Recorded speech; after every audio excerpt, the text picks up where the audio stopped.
Welcome back to the Retronomipod, a nostalgia and pulp culture podcast where we discuss things from our past, present, and future.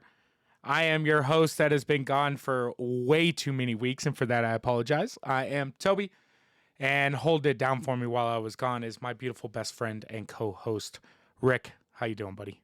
Long time no see. I'm doing so good. I mean, we see each other all the time. It's it's great, man. Sans microphones. Yeah, no. Sans microphones. IRL, as they say, or something. I don't know what the digital equivalent of that is, but in the metaverse. I don't know. That's a weird question for another time. With that being said, I do want to just confront the elephant in the room. If you're watching this live or on YouTube later, you will see I have a new background. And now I'm officially moved into my house. It has been a crazy month. Okay. And for that, I apologize. I will take all the blame on the podcast that we've been missing, but we are back in it now with the new studio. I got new equipment. Shit's nice. I got central air so you don't hear the goddamn air conditioner from across the room blowing constantly. I'm legitimately cold sitting in my little dungeon basement right here. It's amazing. If y'all could feel my nipples, I would let you. Talk about a 4D experience. Yeah, I'm good with the feels. I don't want the smells. I don't want smells of 4D to be pushed upon me, you know? Like, that's weird. Like, the feel stuff, you want to spritz water on me, that's cool, you know? The minute you start, like, throwing smells into the mix, like, I'm out. Because what you think maybe smells okay or not that bad could smell like fucking vomit to me, and I do not, no. No. I don't want to play that. So, fuck a 4D. Look, and the 3D movies, that shit can go the fuck out the window too, because I don't want to wear the stupid glasses. I already have to wear glasses. The 3D glasses on top of the glasses, it's just a fucking headache machine. I'm good. I don't even like going to the theater. Fuck. Yeah, you know this. God damn it. It's been a long time. I can't stop. Shush. Anyways. Well, with that being said, weird question of the week. Let's get on to another rambling. If Earth was a giant computer, would it be big enough to run the simulation of life on the planet? Okay, so if just Earth in general was a computer, right? Like we just cut Earth in half and it was nothing but, you know, circuit boards and wires. Would it be able to run life as we know it? I don't think so. I don't think so. Because look, I've got a pretty nice graphics card in my computer. I don't know. Earth's pretty fucking big.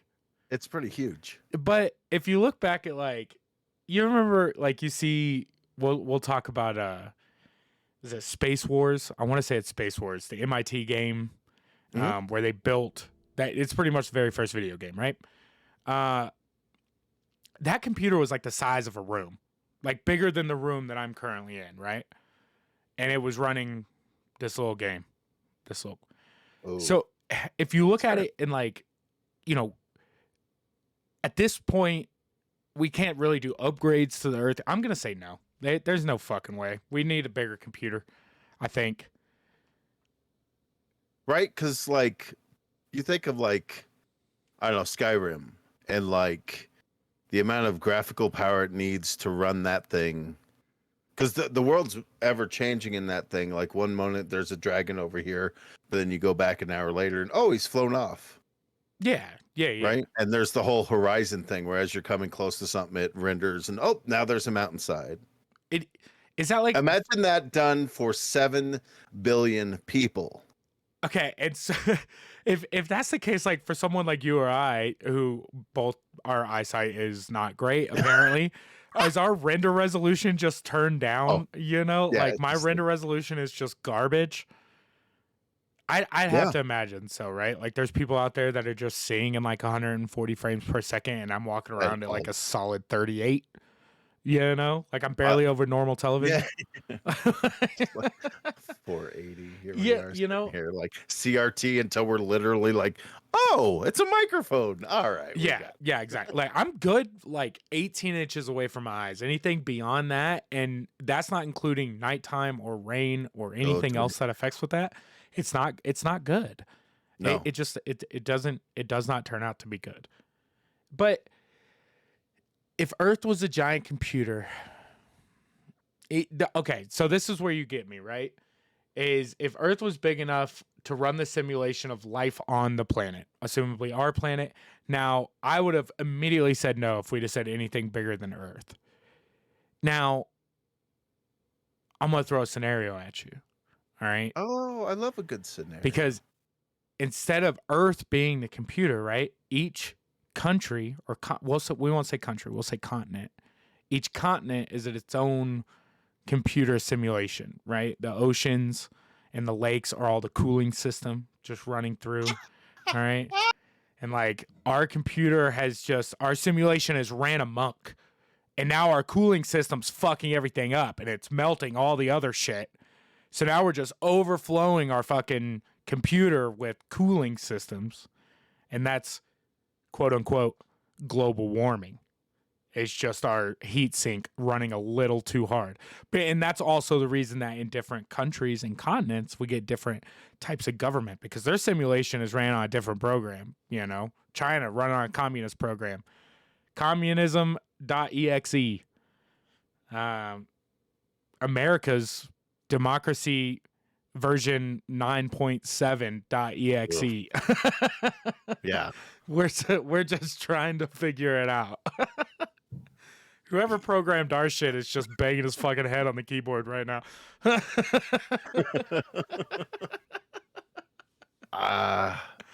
Yeah, I like the theory in that because Yeah. I mean it does add to it, but I don't know. I don't know enough about computers to be like if it's possible or not. I like the idea of it, like in theory of like the whole Matrix thing of like, oh, we're all in this simulation, but it's like a simulation, but the real world is actually this, but it's It's like it's look, I would consider us running in a simulation more plausible than flat Earth. You know? Like if you put those two conspiracies in front of me, I'd 1,000 times overpick simulation. yeah. Like we're just running through. Like we're the fucking, the galaxy and the kitty's necklace. Yeah. You know? Yeah. I don't know. It's a lame Matrix though. If this is if we are like outside the, well, I guess no, we wouldn't be. It's still just like, man, if I was in the Matrix, I'd want to know that like it was a little better. But I guess we are still like plugged in, so that's why our lives are kind of mundane compared to The like problem is we just Neo. haven't had anyone show us that there is like a cheat code, Like Yeah, we don't have that Konami code, for the Matrix. This is why, and this is a conversation for a different time. We're going to move on after this before I get into some shit. But this is why I believe not necessarily in the Illuminati, but a situation kind of like the Illuminati. I'm a big like Freemason fan and like, Daisy and I have talked about it. If I was ever approached to be a Freemason, I'd be out. Like we'd drop everything because I need to know the fucking secrets and they know the secrets. So I don't know. It's one of those things. I hope we're not in a simulation, but I also hope we are in a simulation because I really, really want to believe in reincarnation. And I think in a simulation we could believe in that. Like game over. Reboot them. Yep. Switch them. Good to go. Switch tubs. Move along. Weird question. That is a weird question. But I do have some good news, and we meant to bring this up a couple weeks ago, but due to some circumstances that I don't want to discuss any longer, we got another review on the iTunes, and I just want to remind everyone, fuck yeah, if you enjoy what you hear, especially if you have an iPhone, we know that you can't do it via Spotify or Google Play, and I don't know why people don't have review systems. Maybe because assholes just bomb shit reviews on good things. It works for us. Any good review, anything, even if it's just as simple as a 5 stars and not leaving it, that's helpful for us. So we just want to keep putting that out into the ether. 5-star reviews, especially help us on iTunes for visibility. That's plain and simple. But we got a 5-star. This is back on August 27th of this year. Titled Right in the Fills. Gave us a 5-star review. It says, love this podcast. If you like feeling nostalgic, then this is for you. Such as I am approved. Keep up the great work, gents. Mark, fucking thank you, sir. That's tits. And thank you. Mark's a great guy on a personal level. Like, we've seen his band, Such As I Am, live a handful of times, and it's like great rock and roll metal music that it's phenomenal. And the dude's great. And yeah, but perfect. Yes, leave those reviews. It's awesome. We may try to find a link. I wonder if he's on Spotify or something. I believe so. Hopefully, by the time you guys hear this, there either will or won't be a link to Such As I Am in the show notes. So we shall see. Yeah. Absolutely. So in the interim time, as we do, we've watched a lot of stuff. So I'm going to kind of blast through this lightning round style because you have watched a lot of stuff. We have seen some stuff. So starting with the first thing is Vacation Friends. The big star in it is John Cena, with little Ray Howerly. Can never say that guy's name. Kind of the odd couple, kind of crazy kooky couple mixed with like a very conservative kind of couple. They meet over on vacation. Super funny, super heartfelt. It takes twists and turns you don't expect in those kind of movies. Highly recommend it. It's on Hulu. Check it out. John Cena, as you might not have seen him before. Sweet Girl. Before you move on, hold on. I saw a picture the other day that showed John Cena turning into Ernest. And it was like, it was him and like a side by side picture of him and Jim Varney. And bruh, like if they wanted to reboot Ernest, he could fucking do it. Could you imagine? He would too. Like, he would. He's turning into a great actor. Yeah. I just that would be wild. Although it'd be like Ernest, like with jackass Ernest, he'd be throwing the kids instead of getting bullied by them. Exactly. It makes it even funnier if he's still getting bullied and he's that big, though. Like, leave me alone. Yeah, he's just curled up in the fetal position. I thought being bigger would help, but it doesn't. Why? You know what I mean, Vern? Next movie on Netflix, Sweet Girl, starring Jason Momoa. This one's about like his wife is on cancer and there's this drug that's supposed to help, but then the drug company pulls out. And he makes a call to this guy who's like, hey, if my wife dies, you die. And it's a big kind of conspiracy thing. What happens? Twist turns in that one.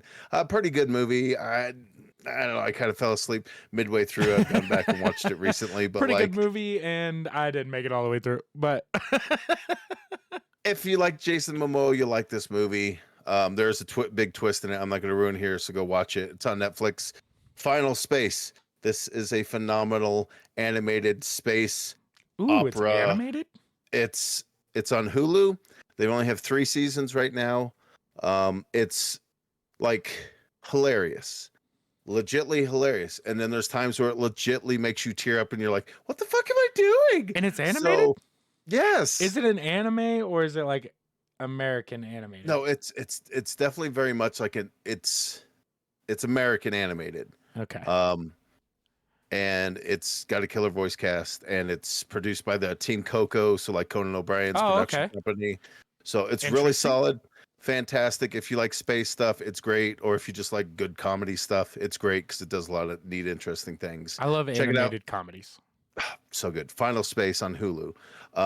Next one, Marvel's Wastelanders Old Man Star-Lord. It's a podcast, so it's a limited, self-contained 10 episodes of a podcast. You're basically following Star-Lord as he comes back to Earth after 30 years. He's an old-ass man in this thing, which is phenomenal. And he's actually played by Poindexter from Revenge of the Nerds. Oh, which really? Is kind of fun. Yeah, it's super like, what the fuck? That's like a crazy odd pull.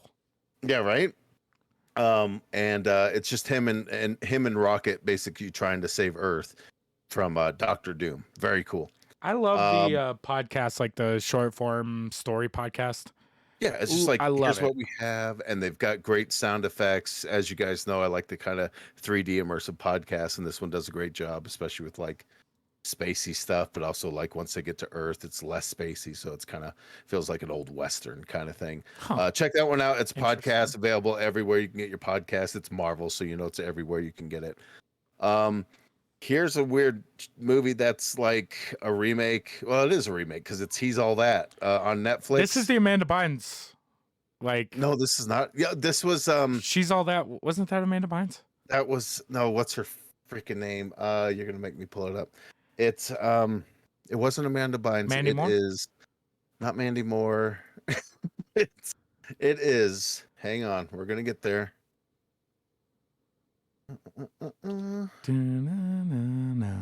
Uh, Freddie Prinze Jr. and Rachel Lee Cook, where they basically take a girl who's like the outcast because she has glasses and overalls. Oh, okay. Ugh.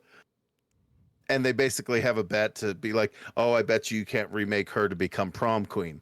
So this movie, He's All That, does basically that, but instead of a she, it's a he. Look, all I know is the fact that it's a dude means that however they made him ugly, he's a fucking ripped ass, like. Oh, exactly. And it's like, you were always hot, you fucking asshole. Like, the girls like can change, the boys can't. Yeah. And it's the kid Tanner Buchanan from Cobra Kai. If you've watched that, I have not. It's I like sure- I really should. Johnny's kid. So like, yeah, he's fucking ripped from being karate fucking dude, you know. And Yeah, then go fuck yourself. That's a personality thing. If you got shit personality, you just got a shit personality. I don't care what body looks like. yeah, Fucking and assholes. and that's kind of his whole thing is that he's kind of just a dick. Like he shits on everything. He shits on the popular kids because they're popular. That whole like, oh, I'm outside. I don't contend to the popular norm. I don't And care it's what like, anybody ah. says. Being popular is the key. Like, it's just But being it is- liked and popular. Yeah, exactly. It's exactly what you expect this to be. But what's cool is they've got Matthew Lillard coming Awesome. back to play the principal. He holds it down. He's probably the best thing about this whole damn movie. And Rachel Lee Cook comes back as the mom to Addison Rae's. That's cool. Damn, it's Addison character. Rae. Yeah. So okay, so you're aware. Okay, I didn't know if you were aware. I know who Addison Add- Rae is. I didn't know until this. I was like, who is she? Look it up. Oh, okay. Explains She's an why I know. influencer. Yeah, truly an influencer who wants to be a actress, but It's this working. probably And won't- shit ass movies. Yeah, I mean, hey, it got popular. Everybody was talking about it for a hot minute, and it's fine. It's perfectly serviceable as a reboot of a movie that was just okay back in the day. Yeah, So, get that shit out of my face. moving on. Cinderella on Amazon Prime. This is Camila Cabello, right? This is Camila Cabello doing her thing. It's definitely a musical, so if you don't like musicals, you can go fuck off. It's I don't know. I actually really enjoyed this one. Because it's a different take, right? Like they kind of change the story of Cinderella. Yeah, because instead of her growing up to find the guy who will save her, blah blah blah, whatever, like she wants to grow up to be a dressmaker, which, you know, with the help of her mice and all that kind of stuff, she, you know, it's like, okay, all right, cool. So it is a different story, and it's a lot of fun. It's a lot of like, I mean, you can't expect much out of this, like, Yeah. for what it is. It's been told 1,000 times. It's pretty fun. Minnie Driver's in it. I'm a big fan of hers. Pierce Brosnan's in it, so he holds it down. Interesting. Idina Menzel is in it, who everybody knows is fucking Elsa, and she sings it, and you're like, God damn! See, and the first time I ever heard Idina Menzel was Wicked. Yeah, Back when I was in high school, and I had a friend who was a theater nerd show me, and that girl's voice, dude. I've even from back then to now, because she's getting older now. Like, I think she's in like her early 50s. yeah, but dude, she's Dude, still. her voice is. You're like, She may have how? one of the best female voice, and Camila Cabello, same thing. Like her voice Yeah. is fantastic, but Idina Yeah. Menzel, anything that she's in, still's the show for me. But yeah, for kids nowadays, that's the voice of Elsa. Yeah, There's a For- reason Elsa was so fucking good. Yeah, a whole generation is like, oh, Elsa. So yeah, check that out. It's on Amazon Prime. It's a fun take on Cinderella, but it's not like it's breaking anything new, but it is fun. They do a lot of that jukebox kind of musical kind of stuff where popular songs are infused Oh into the yeah, I movie. love that shit. Like So that Pitch yeah, Perfect style remix you're like, shit. I could sing with this song. We got this. Yeah, So that's fucking popping. just fucking doing it.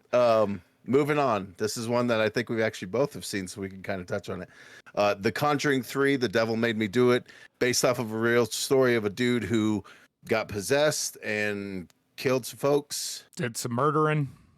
And then the oh god, why can't I recall their names? The Warrens. The Warrens. Ed Thank and you. Lorraine Warren. Yeah, they come through to basically prove that possession is a thing, and they do it in the court of law, which is like unheard of. Yep. This Considering. was the first time. So the story that this was based off was the first time that that they pled not guilty due to demonic possession. Not insanity, not, being Mhm. crazy, to legitimately like trying to prove that this was done without, that person knowing pretty much. Yeah, this one's interesting. The Conjuring movies, especially the first two, and I'm just talking about the Conjuring. I'm not talking about the Annabelle or Nun movies. Those are different. These I still proclaim that the original Conjuring is in the top 3 scariest movies of all time. Like that movie, it freaks me the fuck out. And Yeah. it's Vera. What is her name? Vera something. Farmiga, Yes. Farmiga, something like that. Yeah, and I first saw her because she was the mom in, and I've seen her in other things, but the first time I ever noticed like just her crazy good acting is Bates Motel. Yeah, And she is Fucking good show. fantastic in Bates Motel. Such a solid show. These two, acting wise and character wise, they couldn't have chose 2 better people to play Ed and Lorraine Warren. Yeah. This being the third one, it is my third favorite of the 3. Like Yeah. it's good and they're great in it, but the storyline, the way that it plays out, it was almost a little overplayed, and they fell into that trap where like the first 2 Conjurings were very anticipation scary. Like you knew shit was happening or about to happen, and that's what scared you. Whereas this one, they kind of went into that like Paranormal Activity, like jumpy, kind of. And it's like, that's not why I watched that. I want to like turn the movie off and be like, what the fuck was that? Like, what the fuck? And they didn't do that with this one. And it was, look, it's a fine movie. Daisy and I actually just bought the trilogy on Blu-ray. So we'll be able to watch, because October's coming up, baby. It's fucking horror month. Spooktober, or whatever the fuck we called it last year that I hated. But no, I watched this one when it came out. We were super stoked and watched the first 2 Conjurings before this one. And it's a fine movie. If you get a chance to watch it, especially if you can watch all 3 of them, because they are all based on true stories, and they use like some footage and stuff from like the real court case and stuff at the end, which is cool. I mean, it's fun. It's fun. But that first one, whew, that shit is, that's piss my pants scary, dude. Like that movie fucks me up. Like I have to go lay down in bed, put on like Jimmy Neutron for like 45 minutes, keep the lamp on. That's what that movie does to me. They're fantastic because it is just a good, solid, kind of spooky-ooky movie. Like, it is the third one, but it is still like very much serviceable in their universe, whatever they're calling it. I don't know if it's the Conjuring universe. I don't care. I hope they're not calling it, because they do the whole. It's got to be the Warren cinematic universe. Yeah. It has to be. And you don't need all that shit. Just no, you don't do need it good all. movies, and if the connective tissue just happens to be these 2 folks, sweet. Their stories are great. More of those 2, we will absolutely watch more from them, but you don't necessarily have to pivot all on them. Like, I'm over them now. Like, cool. Like, drop the Warren stuff. I've got all this stuff, because the Nun was good. Annabelle was fine. Yeah. There was one other because I think the Nun is due for one more. I think the Nun trilogy, or it just came out with the trilogy because they did the Spanish one too. I don't know if La you ever. Lorena or something like Yeah, that. yeah, whatever it was. They And did then that one there's too. Annabelle. Annabelle comes home. And there's a third Annabelle too. Annabelle sucking that dick. Yeah, something like Annabelle escapes again. Yeah, like we gotta really put a Look, better lock on burn this thing. bitch. Like, but yeah, HBO Max I think is where I watched that one. Yeah. So check it out if you like the spooky ooky stuff. But moving from spooky to the absolute opposite end of the spectrum. What I have to Pop, watch before I go to sleep. yeah, Paw Patrol, the movie. So we watched this one on Paramount Plus. God, Paramount, like all these Dude, streaming services makes it so easy to watch some of these movies I would not go to the theater because my kids are not ready for that experience. no. But Paw Patrol the movie, actually a lot of fun, super enjoyable, and that's all I can really say about it. It's fucking Paw Patrol without It's Paw commercials. Patrol, like it's a longer story. They go to the city instead of being at Rescue Bay or whatever it's called. So like, hey, if you enjoy all the dogs doing the dog stuff, yeah. well, check it out. But my last movie goes back into the spooky ooky with The Quiet Place Part 2 on Paramount Plus. Did you watch that one? I did not know. I haven't seen either one of these actually. I liked it. It was Is it's the great first one the one with this? Is this John Krasinski that was in the first one? and Emily Blunt, the Yeah, married okay. couple. Oh yeah, they are married, huh? They come back and I don't know. It's always a weird thing. Like the babies in the apocalypse thing always seems weird, but they do it in an interesting way with like the box with the oxygen. But that's Okay. side tangent. Look, right? You got a young one. He's Yeah. almost too young. You have to save that. You have a newborn, say a year younger, right? And shit goes down, the apocalypse happens. Do you kill that baby?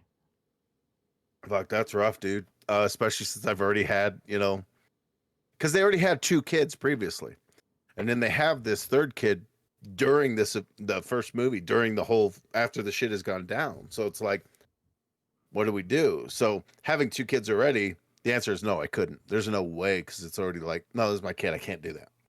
Even though in the right mind, you'd be like, you kill that baby. Yeah. You're like, You're just gonna like, have to fucking kill that baby, like, bro. I don't want to do it, but you kind of might have to.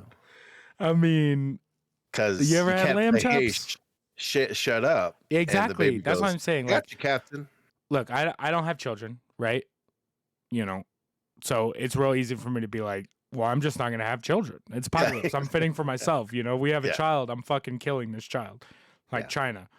Yeah, but anyways.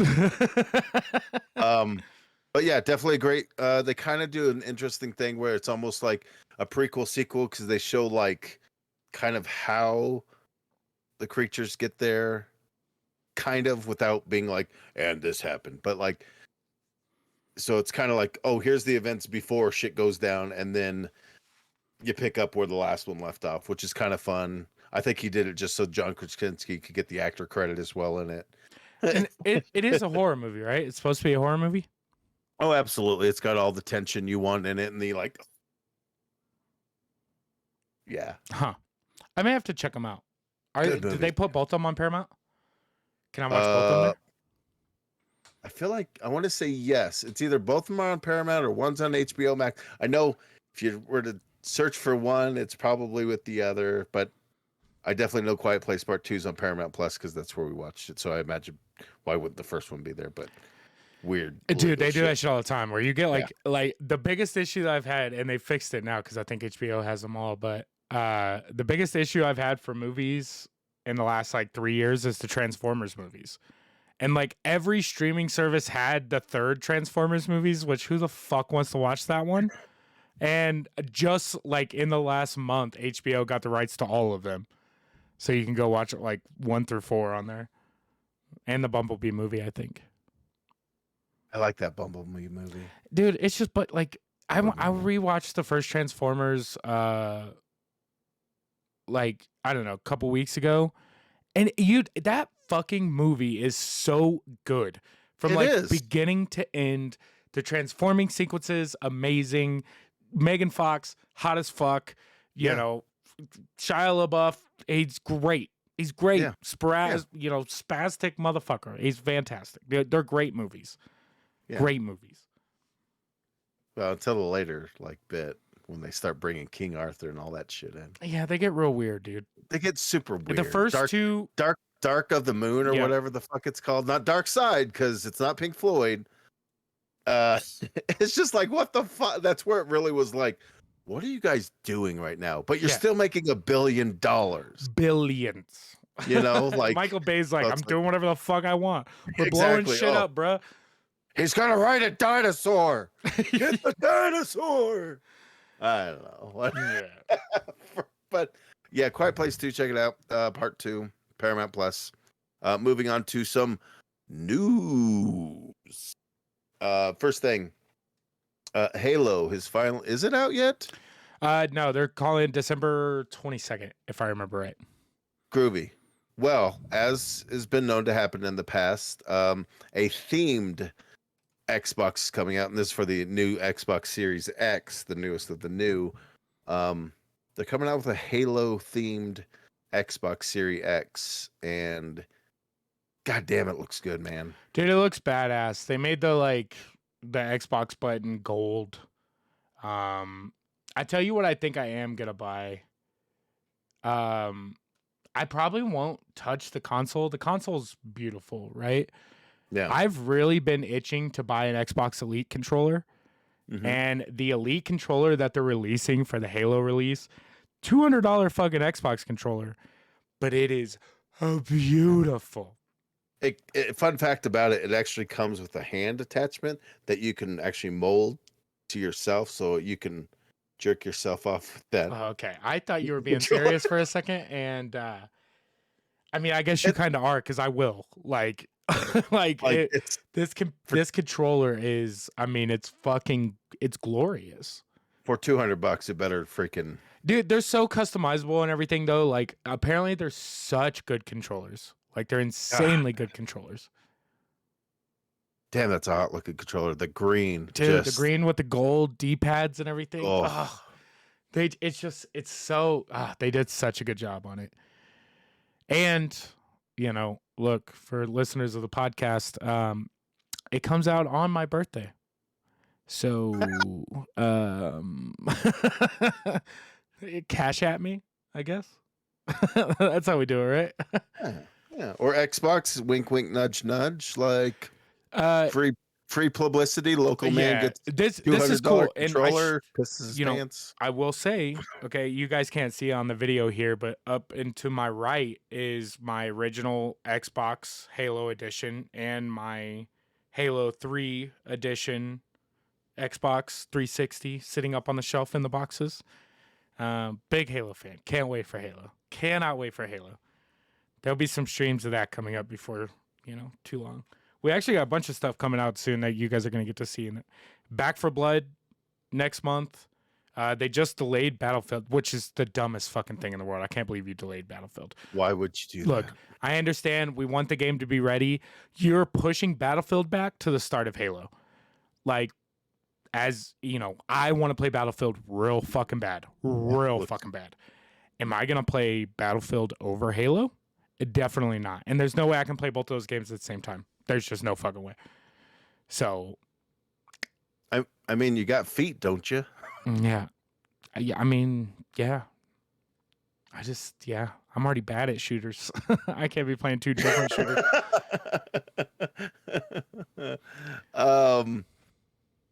So this next story is pretty wild. So everybody knows about OnlyFans. We joke about it quite a bit on this thing because, we're like, hey, if you want to join our OnlyFans, it's only, $1 a month or whatever. And you can see us nude if that's something you're into, but nude-ish. So recently OnlyFans decided to bar starting in October any sexually explicit videos. What? These I fools, missed. they're so Oh, stupid, okay? They're so dumb. So they come out and say that like it has something to do with the credit card companies like not wanting to put their names attached to something like OnlyFans. Okay, because some of these girls are making, a ridiculous amount of money. Like sure. just a ridiculous amount of money. Put the Two dick of things. ridiculous. If I'm gonna buy lewd photos from, influencers or celebrities, I want fucking nude photos, or else I'm not gonna pay for them. I don't pay for them anyway. I've never subscribed to any of these nude sites anyway. But if I was gonna, I want to see some shit. I Yeah. don't need to see Yeah. you in lingerie. I don't care. Like I don't care. So they come out and do this and fucking pretty much just like immediately file bankruptcy. They're just like, well, so everyone jumps to a site called Fansly, right? Which is practically OnlyFans, but newer. And they crash Fansly. Like that site cannot withstand all the new people coming to this site. So I think it's less than a week. OnlyFans comes out and was like, yo, my bad. Like, actually, we've talked to the credit card companies. We're just not going to change anything. Please come back to us. So it's just like, look, two things. First of all, if you got a body and you want to sell it and you can make money off of it, fucking good for you. Because if I had that, I would show it. Like, I would be like, I would be on. Somebody wants me to helicopter my dick in a fucking TikTok style OnlyFans video for $1,000. Guess what, boys? We fly into fucking Inspector Gadget style with this helicopter dick. All right, we're doing it. I think people should be able to sell their fucking bodies. I'm one of those people. I think prostitution should be legal, should be sanctioned and fucking legal. Let them do it. If they want to do it, let them do it. It's not hurting nobody. I like seeing tits, Yeah. And I mean, I think there's dicks on there too. I don't know. I've never delved into OnlyFans, but it was a real fucking stupid on their part. Hilarious. It's like, oh, hey, everybody knows what we're known for, nudity, if not more than just that. And we want to be the next TikTok. Well, it's like, no, you already got this super great niche where everybody knows, hey, if you want to see, I mean, certain celebrities are on there, or even not, just like everyday people. Fuck, you can go on there and see naked people doing stuff. Dude, like, just about anything. And like, for example, and then we can jump off of it because it's one of those things, like I said, if people want to do it, good for you. Good for you. Absolutely. Jessica Andrade, I probably butchered that last name. She's a UFC fighter, right? Female UFC fighter. Well, her OnlyFans nudes leak. And she's doing full nude like sets, right? So her nudes leak, and she comes out and she's like, look, I don't give a shit. She's like, I paid off my house and 2 cars with money from OnlyFans. She's like, you think I was making money fighting? No. Like, I drive this and own this because of OnlyFans. I fight because I like to fight. And it was just like, good for you.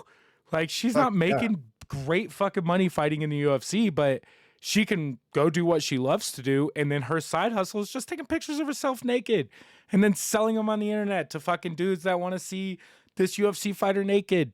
Fuck yeah. Fucking good for her. Yeah.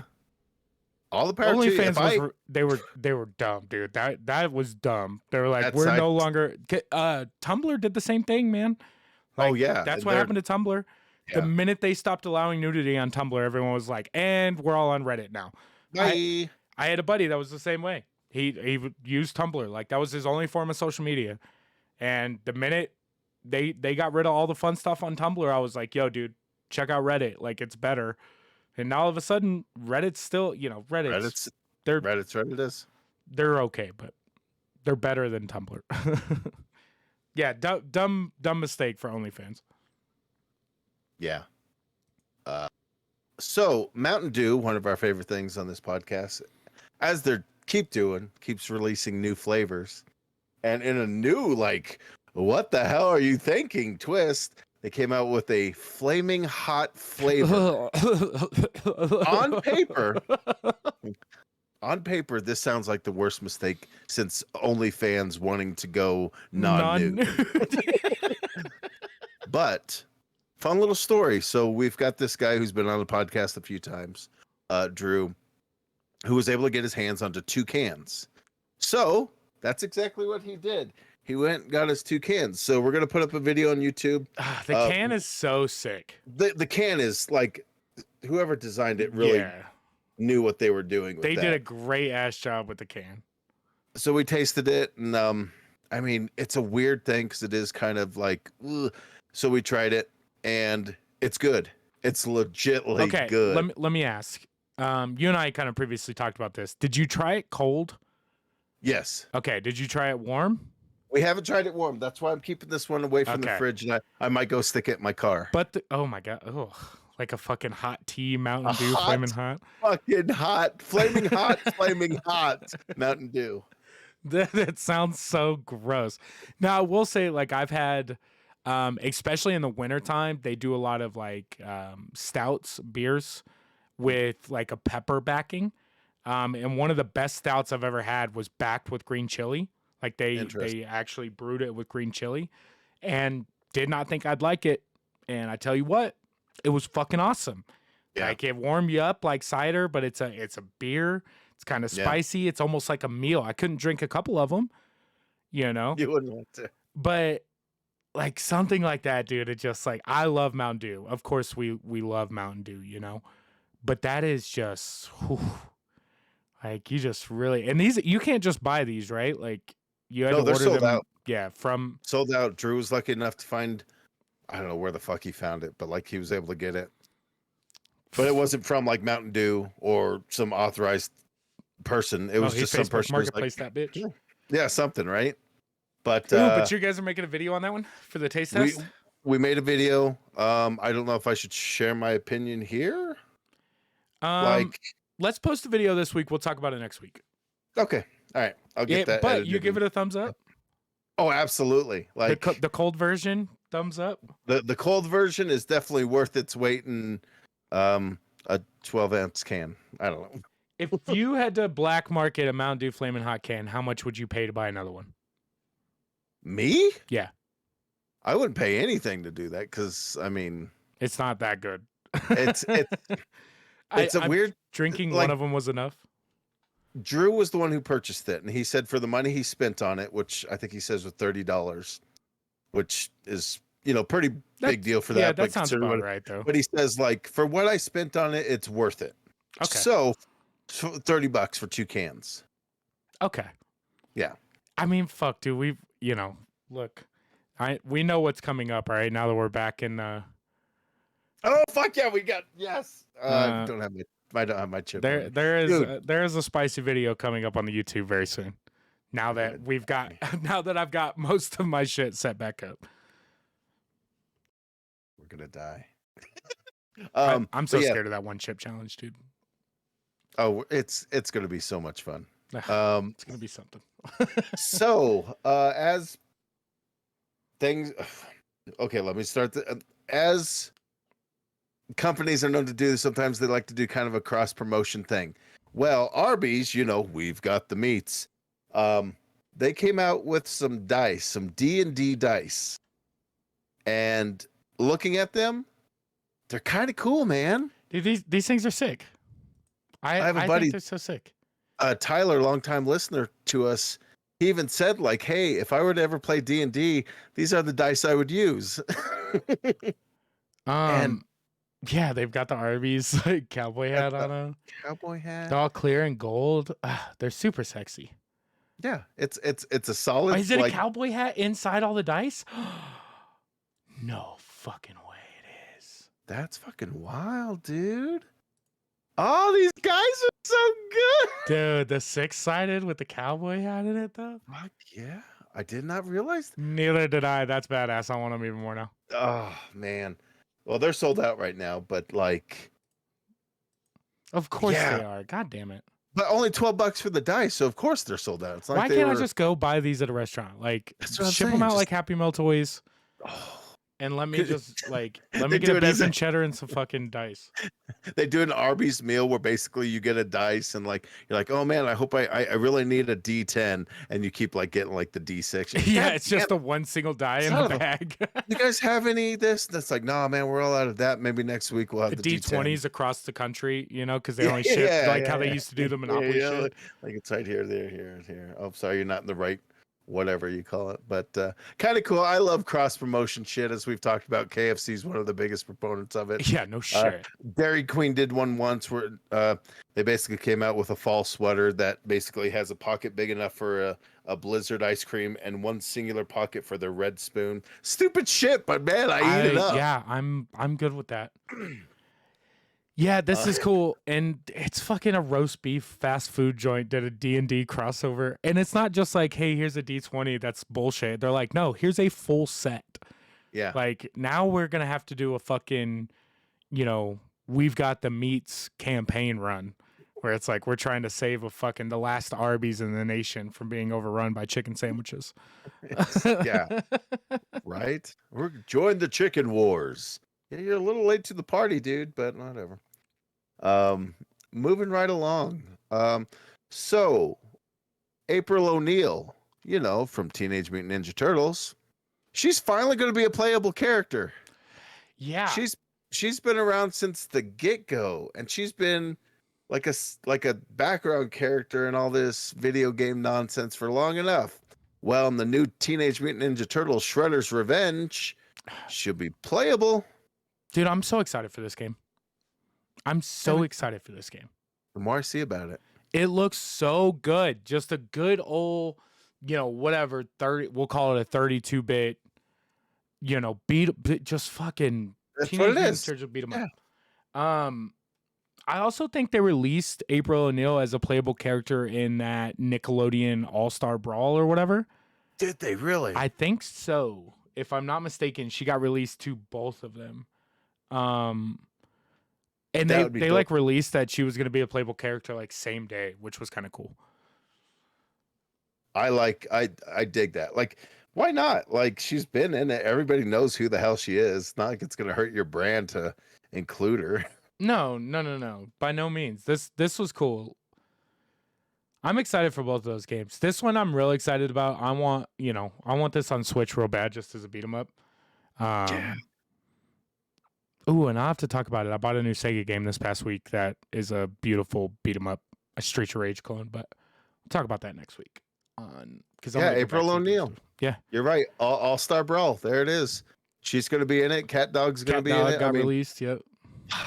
Dude, we are living in a good time. Yeah, games are going to be good. Games are going to be good. But you know what's really good? Is when they take a franchise that's been around for 20 years and they do an odd sequel reboot to it. Oh, yeah. You know what I'm talking about? Matrix 4 coming this December. It's exciting.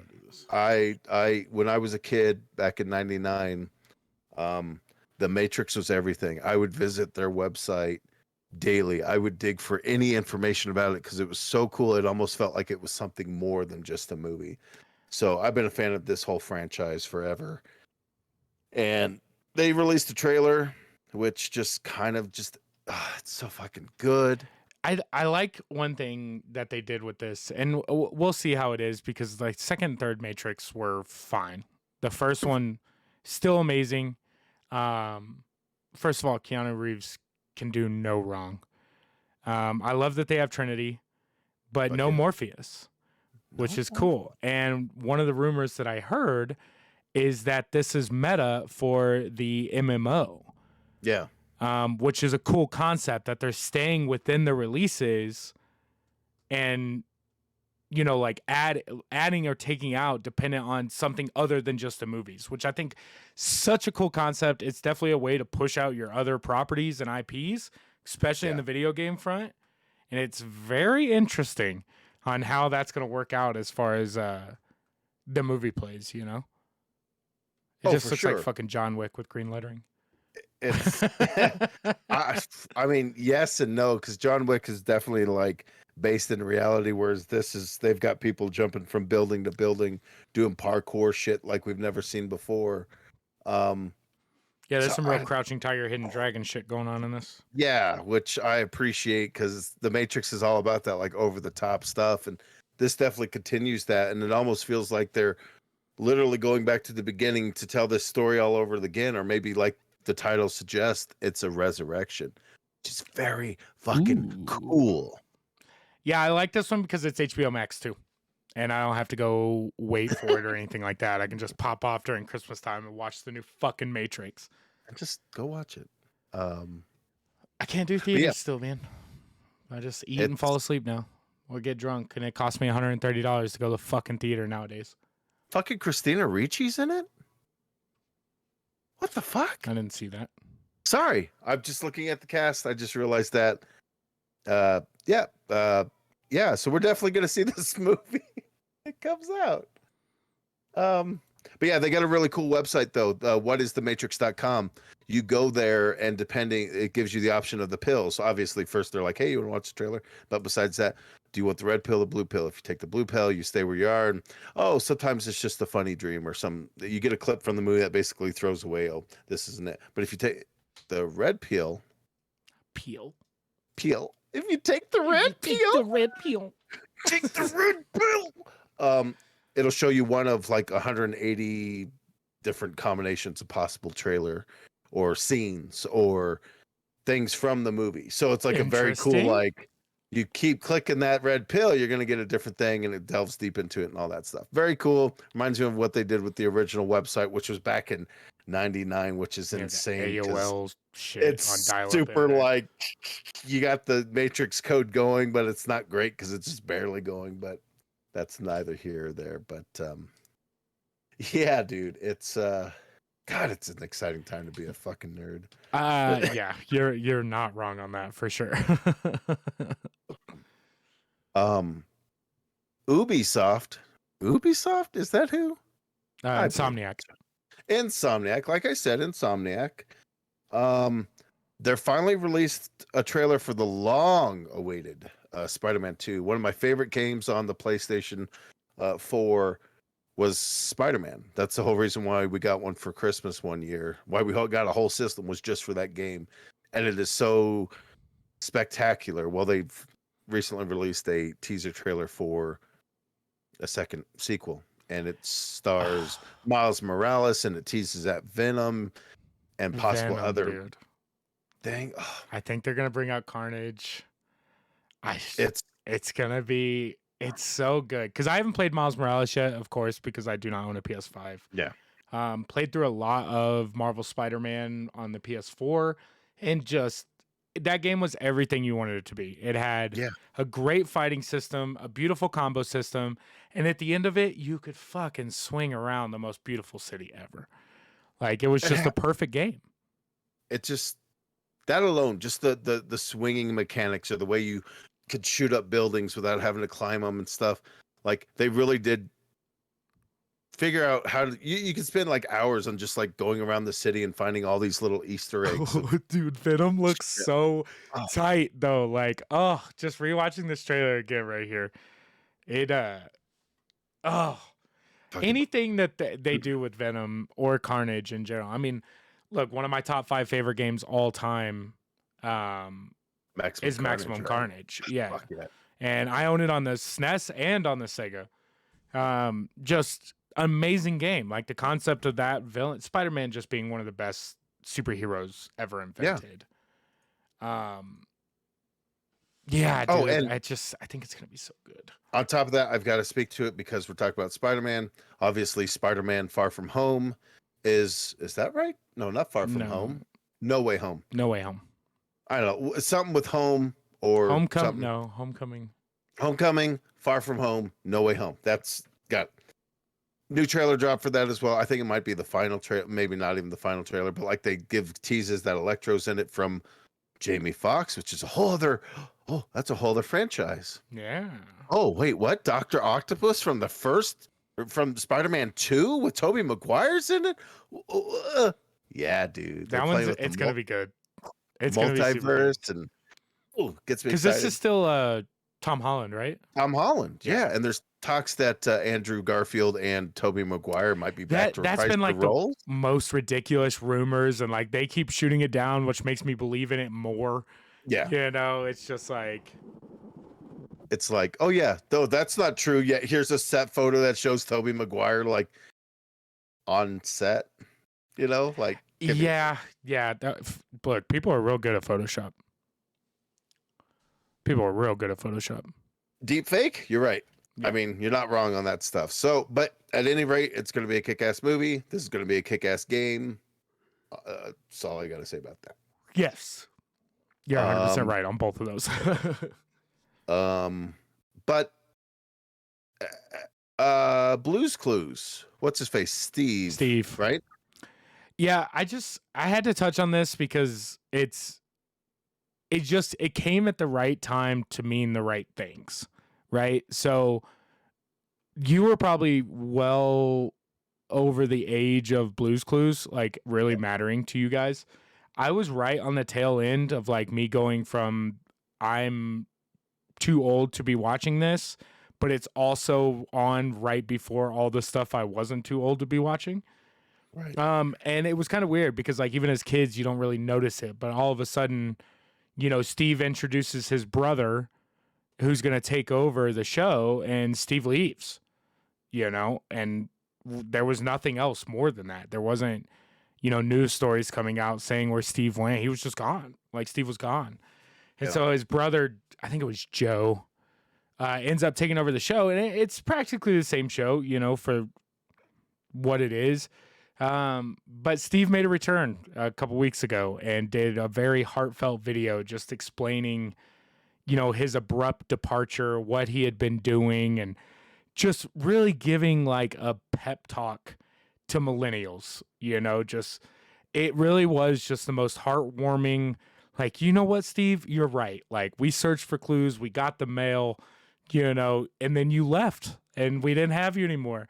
And he's, you know, but it was just cool. And it's cool for someone like, you know, someone like that who did just, you know, grow out of the show pretty much, to realize 15 years later what that show really meant to, you know, kids like us. And especially as we see what the world's going through now and all this other stuff, to know not only he was doing well, but, you know, we're doing well. And it's just like, whether we want to thank him or not, like we couldn't have did that without Blue's Clues.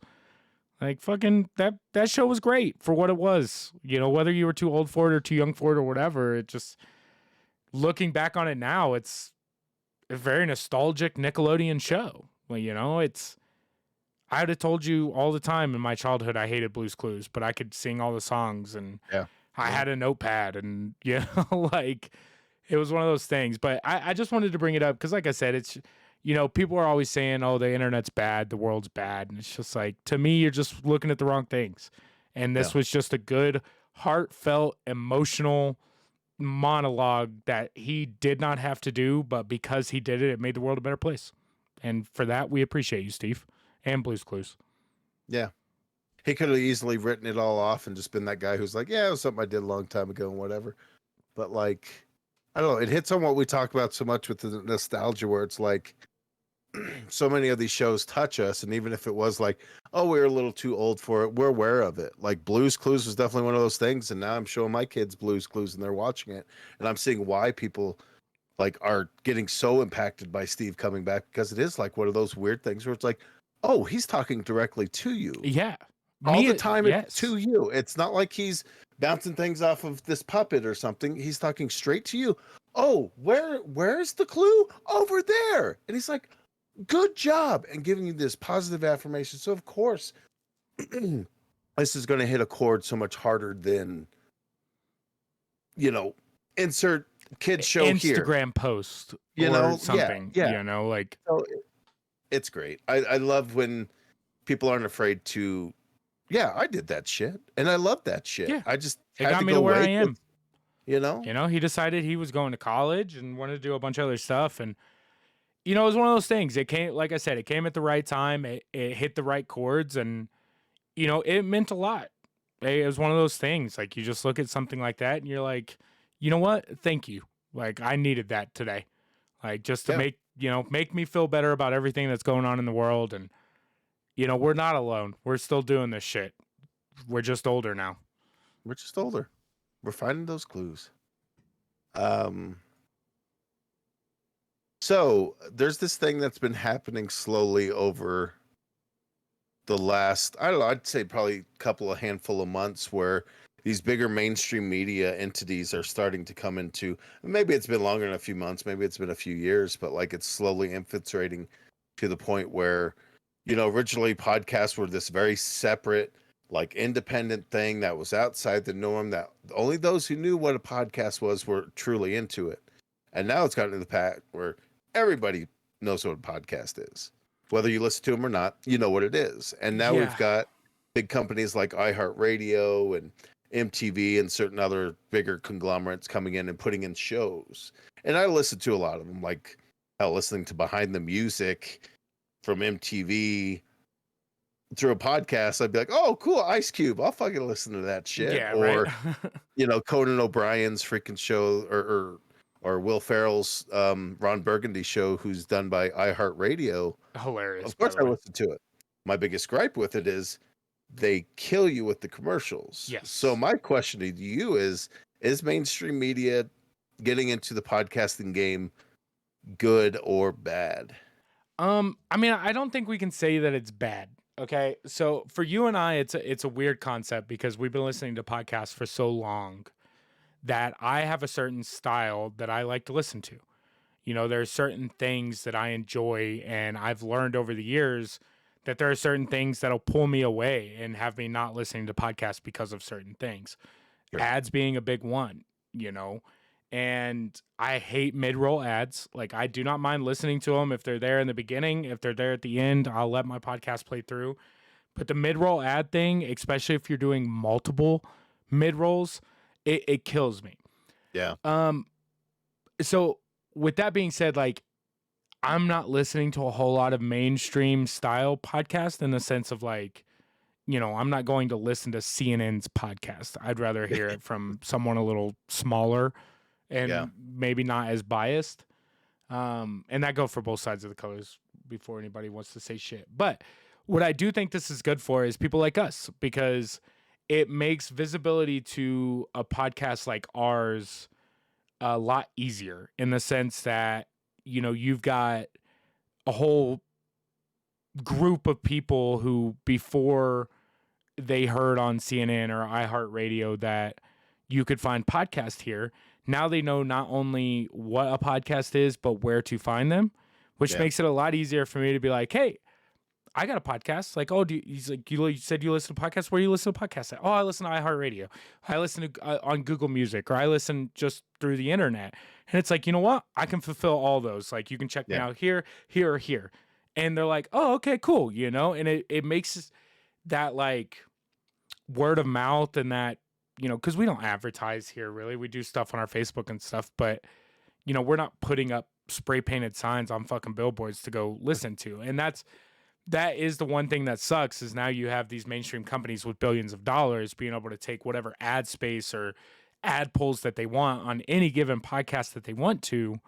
We're not going to be able to do that. But what I do think it makes it good for is the fact that I can tell someone that I have one and where to find it, and it's understandable to them because they've done it through a larger company like an iHeartRadio or a, MTV or what have you. They at least know the map, and it's just like, oh yeah, just go look at Google and just type in, Retronomipod. You'll find us. Or retronomipod.com, whatever it may be. So I don't think it's necessarily a bad thing. I just think, it's definitely an overcrowded space, but you could say that about anything. And, we do it for fun and because we enjoy it. And, if anything else comes from it, awesome. If not, then I'm in the same boat I was in before, and I still get to at least rant and talk about some bullshit. For sure. I'm kind of with you on that. It's the old, like, you hear a lot of people that like, oh, I used to like, I'll take Deadpool for an example. I've been a fan of his forever, and I could be one of those guys who's like, I was a fan of his before he had movies, one of those. But it's also like, because he became popular, or podcasts become more popular because more people are coming to it, it gives us more avenues. It gives us more stuff to be like, oh, Exactly. now there's a wider audience who'll be like, well, I like what they're doing here, but I want maybe not something that's so polished and neat and all this stuff. Not to say ours isn't polished and neat, but we're just two guys talking about nostalgia and shit that we like. Yeah, exactly. And we're not controlled by a corporate entities like, you can't say that about this, you can't hurt these people's feelings. Whereas us, we'll be like, you know what? We like Mountain Dew, but Yeah. product X isn't great. Why would OnlyFans not do nudes? Yeah. Yeah, Well, like, so yeah, I mean, like I said, I don't think it's a bad thing. You know, I think it's not necessarily good for mainstream companies in the sense that I don't think it's gonna really change their viewership or their listenership that much at all. You know, Sure. it's not really gonna tick their needle. But for ours, it could have an upside, you know, and because we are, you know, we are somewhat established, almost 50 episodes now, you know, like we've got a backlog that you can go listen to, and whatever makes it easier for people to find us, you know, or at least for me to be able to explain how to find us Yeah. is, you know, ultimately better. It can be no worse than where we're sitting now, you know. That's the thing. I like the shorthand of being able to go, yeah, I've got a podcast, and it's not that. What's a podcast? You know, Is that and like now where you do stuff on the internet? is You that know, like radio? It's like, well, it's like internet radio. You remember when Sirius was internet actually radio? good? That's what podcasts are now. Heyo, hot take. It's a hot take. But yeah, I don't know. It was just an interesting thing because I just noticed that recently with like MTV starting their own like podcast stuff that I like the stuff, and like I go for the entertainment of that stuff. In But like, production value. they you know? just and they have it because they've got millions that they could put behind something, Yeah, and it's fun to hear these things, but it's also like they kill you with the ads. I listen to this Metallica podcast, and they do that mid-roll shit where it's like you're really into the story. They're talking about touring during the Black Album. And you're like, oh, this is so fucking good. And the next thing you know, they're talking about, are you experiencing Erectile not feeling dysfunction. like are you not feeling like yourself, you know, and all this stuff, and then promote some mental health thing or whatever, or mattresses or whatever. You know, And it just it takes you from it. and it's But then it's one thing if it's like Tell 'em Steve Dave. Tell 'em Steve Dave reads their ads in the middle of their stuff. It's not And- pre-recorded. It's not, you know, it is literally them trying to slip it Yeah. in when they can. That's so fucking different. funny. Like that's different. But like that, yeah, that break, that hard break, especially if you don't lead into it, you don't have like a, you know, a bumper that makes it, you know, the transition go easier.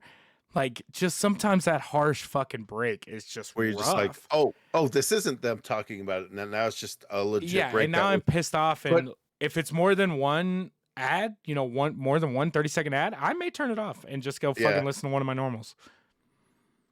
Yeah, I don't know. I mean, there's, I don't, but you're right. It's good, but there's also some like, I don't know. It's all good, right? Let's just be positive about it. Yeah, It's all I good. mean, look, I could sit here and bitch about corporate bullshit making its way into niche markets, but you know, at the end of the day, we're just gonna keep putting out what we like to put out, and know that I don't have a CEO that's making $39 billion this year that can tell me that I can't say fuck on the radio as many times as I want, you know? Toby, I hate to tell you this. HR got in touch with me. They said you can only do 3 fucks per episode. So if you could just, all right, you got one left, buddy. Sorry. Okay. All right. Save it for a good time. Fuck. No, he didn't. Son of a gun. But you're right, man. It's all gravy. We're just doing our thing. Yep. And, You know, yeah. it's one of those things where it's like, you know, I could complain, but is anybody going to listen? I will. Yeah. Well, you listen to me complain too much. I don't want to be complaining about big media. That's a rant for another podcast. That's what I'm here for. Moving on, though, I thought I'd do something fun with you this week. In a segment I'm going to call Pop Quiz Hot Shot.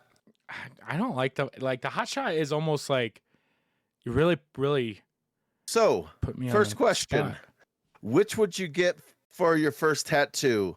A full flannel sleeve, pumpkin cream cold brew goes here on your palm, a PSL on your tongue so you can always taste it, A heart-shaped pumpkin. Out of those four, what would you get? Okay, this one's semi tough for me. Okay, because like the fact that I know what PSL is, and for people that don't, that is a pumpkin spice latte. Oh, son of a bitch. Uh, I know where we're going with this. Apparently now, I'm getting the flannel sleeve. Like, Flannel sleeve. that shit is dope as fuck. That Like, would if I could cool just as have like sweet, simple, to the point, no fancy designs. It's just the flannel on my arm at all times. I think that's badass. It's the best of both worlds. I get to wear a flannel all year long, and I don't have to be hot like I'm wearing a flannel. But I'm a pumpkin spice slut. I almost read it as DSL, which is something completely different. What would you do if your significant other proposed with a pumpkin cream cold brew? Take the drink and run. Pumpkin is my significant other. Say yes immediately. Post the photo in the Leaf Rakers Society ASAP. Okay. And Daisy knows for a goddamn fact. I would be sold. Like if she were to propose to me with a fucking pumpkin spice anything, she cheated. Like, she wouldn't give me the option to say no. She'd play a weakness on me, right? I'm immediately saying yes. Immediately saying yes. I'm so basic white bitch when it comes to fucking fall, dude. I'm one step away from wearing fucking Uggs. What's the first thing you do after arriving at a pumpkin patch? Pumpkin patch photo shoot. Give them pumpkin to talk about. Get your pumpkins and go. Grab as many pumpkins as you can fit in your car and then some. Spend hours hunting for the perfect pumpkin. Okay, so I'm a mixture of get my pumpkins and go or hunt for hours. Now, eventually, I'm just going to get tired of walking around, you know? So I'm more of a get my pumpkin and go. I'm not taking a fucking photo shoot. I don't care, all right? Mm-hmm. You know? But it's fucking cool to go get your own pumpkin. It's like going to get your own Christmas tree, you know, where you get to like, you know, fucking lay on the ground and chop that motherfucker down like Paul Bunyan. It's the same thing. Yeah. Now, with that being said, I want to go to one of those pumpkin farms that have the fucking Frankenstein molds and shit when they're now doing the molded pumpkins. They're like, that shit is cool. But no, I'm more of a get my pumpkin and go. I'm looking for a good, like, round face, no blemish pumpkin that I can carve into and make, you know, something not that good. Would you ever name your pet Pumpkin? BRB changing their name. My pet is a pumpkin. I already did. What did you just say? I know, right? Would you ever name your pet Pumpkin? BRB changing their name. My pet is a pumpkin. I already did. They give you three options. Oh, I see what you're saying. Like, if I had a dog, would I name him Pumpkin? Yeah. No. Would he be my little pumpkin? Yes. You know what's hard with this question is they don't give you a no option. Yeah. Oh, so I got to choose one.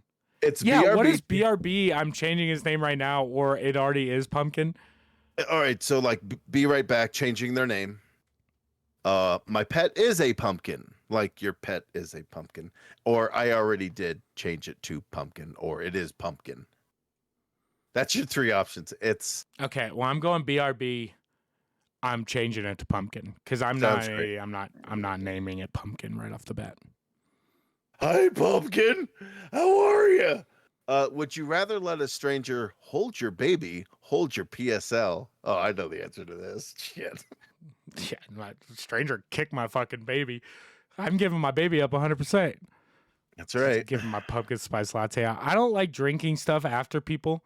Like, I have a real weird thing, especially when it comes to like creamy things, you know? Like, it just, oh yeah. No, I'm not drinking milk after someone, you know. Take a sip, Toby. Just take a quick sip. Nah, man. Come on. It's one thing if it's like Gatorade or like, you know, a Coke. But when it comes to like creamy stuff, like especially maybe warm stuff, nah, hell nah. It just immediately, like, I don't even care if I watched you waterfall milk into your mouth. When I put it up to my mouth, it automatically drops 6 her rose 6 degrees and it just tastes like backwash immediately. I can't do it. Gross. Here's my baby. Point of view, you're lost in a corn maze. How are you getting out? I'm probably not getting out, to be honest. Follow the smell of PSL to the nearest Starbucks. Uh-oh. Oh my God. No, I don't want to choose either one of these. If I'm lost in a corn maze, I'm running fucking straight. Like, I'm not following the maze any longer. And if there's a Starbucks that close to a corn maze, where the fuck are we at? Like, there's no Los Starbucks Angeles. out in the fucking countries. There's no corn maze in fucking Los Angeles. Where are they getting this corn from? That's like thousands of miles, the closest place they could do fucking corn. You got to choose one or the other. Is this a Starbucks quiz that we're taking right now? I'm not telling you until the end. How many more questions are there? I couldn't tell you. 2, 3. Okay. I didn't answer it, but okay. Trust you. So either I'm probably not getting out or follow the. I'm following PSL. I'm getting all out. right. I'm not getting stuck in a fucking maze. I ain't getting stuck in no lane. What pumpkin item would we most likely find in your closet? No judgment. No judgment. A pumpkin onesie, a vintage pumpkin patchwork jacket. Ooh. Pumpkin fashion isn't my passion. A pair of shoes carved from actual pumpkins. Okay, so pumpkin fashion is not my passion. 100%. Yeah. Okay. The fact that they gave a no on that one, but I couldn't not name my animal pumpkin is a real misstep in this survey. Okay. This is the last question. You make your way to the pumpkin prom. What move are you busting out? Not my style. I'll be the pumpkin punch. I'll be by the pumpkin punch bowl, the pop, lock, and pumpkin, an organized fall flash mob, a series of perfect pumpkin pirouettes. Pumpkin pirouettes. No, Yeah? but the pop, lock, and pumpkin. Yeah. 100% doing a pop, lock, and pumpkin. Yeah, dude. 100%. I don't even know. I don't think I can put. I can't pop lock anyway. Shit, dude. All right, you ready for this? Oh my God! Do I get like an answer of the type of person I am? Yeah. Here you are. You a basic are white bitch. So after all this, you're a secret pumpkin admirer. I would thought it was pretty upfront about loving pumpkin flavored shit. I think it's just those few ones that were like, right. I wanted to get the fuck out of the pumpkin patch. Yeah. You know, I hadn't named my dog Pumpkin yet. Yeah. And pumpkin fashion is not my passion. Yeah, it's not your fashion. Passion is fashion. Yeah. God damn, I love pumpkin shit. I got pumpkin spice creamer in the fridge right now, dude. Even though you don't fully embrace the pumpkin loving lifestyle, it's hard to ignore that tingling feeling you get inside whenever you get your hands on one. Don't worry, we won't tell if you don't want us to. It can be our little pumpkin spice filled secret. That is until you share this with your phone. Oh my God. Hey, if you didn't guess already, this is a Starbucks quiz, my friend, specifically made for this year because pumpkin spice is back. PSL, baby. It's been back since mid-August. Do you? Yeah, right. Like, and do you fuck with pumpkin spice stuff? Oh, I'm fine with it. Yeah, I'm absolutely fine with it. I'm not one that's. Yeah. Oh, dude, I searched that shit out. Like, yeah, I searched that shit out. Which they're making so a retro nom nom nom for the future. You did Flamin Hot Mtn, dude. They're supposedly releasing a Bud Light seltzer flannel box for the fall that has a pumpkin spice hard seltzer in it. Oof. Oh yeah, we're doing a 21 plus seltzer drink fest, retro nom nom nom style. Yeah, it's the pumpkinlovometer.com if you're interested in taking it for yourself to see how much of a pumpkin spice fan you are. Congratulations, buddy. I think you're more. I'm more admirer. You're more than a pumpkin admirer because I could. Yo, for real though, on the flannel sleeve thing, oof, that's a tempting. That's going to go on the short list of things I may just pay for. Maybe a half, maybe a half sleeve. Hell nah, because if it's a flannel, it's got to be full sleeve. Full sleeve or nothing, maybe. Um, Uh, so with that being said, oh, mhm. did you want to do this one? I'm gonna run straight into nostalgia. That's yeah. We're just straight into nostalgia, man. Cool. Which works out perfectly because with the pumpkin stuff, we grew up a little bit different, right? Yeah. Like we've kind of talked about your growing up as a kid and being able to do LARPing and D&D and said things. Now, that's not gonna happen with my father, right? It was all sports and outdoors when I was growing up, which, you know, was fine. It's fine. I'm not gonna hate on it because I loved every minute of it until I got older and realized that I was being withheld a lot of fun shit as a child that I'm trying to catch up on now. But we did a lot of camping. And when I say camping, it could be anywhere between us staying in tents to full blown fucking glamp camp cabin lodges, you know, like where the fucking campground had a hot tub. Did you do a bunch of camping when you were growing up? I don't think we did nearly as much camping as I think we did. I feel like we did camping a lot because my folks had some mountain property for a while, and I remember my dad building like a structure up there. And I remember staying up there a few times. My mom didn't like it. She's not much of a camper. Just like, get me the fuck out of here. So I grew up like hunting and fishing and stuff, and there's not, you know, really what this is gonna be is like, it's nostalgic for me for the sense that like I miss just being in the woods a lot, you know, and like where I grew up in Indiana, it was a lot easier to get to the woods and to be able to stay in the woods, you know, Sure. whereas Colorado, like now you got to deal with some elements and the cold and, you know, everything else. But there was really just a couple stories that we had. So, like I said, I spent a lot of time camping growing up. One of the biggest places that I ever camped was a place called Delaney Park. It's still to this day in southern Indiana. You can go stay there now. And when I was growing up, they've apparently made it a lot nicer now, if I remember right. I haven't been since I moved to Colorado. But they were cabins, and the cabins were set up like summer camps. You know, they were like summer camp cabins, but you could rent out like a 2-bedroom cabin, and they were as plain as fuck. They had like the fucking, you know, summer camp plastic mattress. You know, you had to bring up your own sheets, but it had like a little kitchen, you know, 8 beds in there, and it was unfurnished except for like 3 chairs, these plastic bed things that they gave you, and that was it. Everything else you had to bring up, right? But it was cool because Delaney Park surrounded a lake, you know, so you could always just walk to the lake. You could night fish the lake. And one of the coolest things that happened to me at Delaney Park is when we were real young, I was probably 6 or 7. We got a lot of box turtles in southern Indiana, a ton of box turtles. And driving to Delaney Park one day, we find a box turtle around trying to cross the road, you know? So, as you do, you scoop that little motherfucker up and you take him home. So, we named this box turtle Elvis. And I had this box turtle for 10 years, dude. Forever. Like 10 years. He eventually passed away because he like we used to let him roam free. He didn't have a cage. He just got to roam around the house.